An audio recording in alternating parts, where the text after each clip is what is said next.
Built in 1490 by a master clockmaker named Hanus, the astronomical clock was a scientific feat in its day.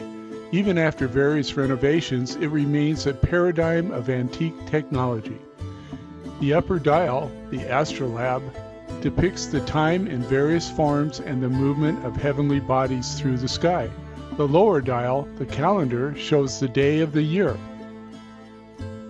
Located on the Old Town Hall on its south-facing exterior, on the hour from 9 a.m. to 9 p.m., spectators are treated to a 45-second mechanized marionette display straight out of the Middle Ages.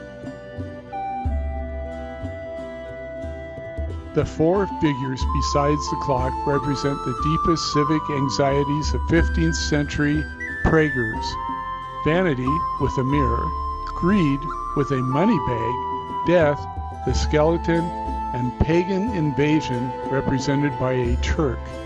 On the hour, death rings a bell and inverts his hourglass, and the 12 apostles parade past the windows above the clock, nodding to the crowd.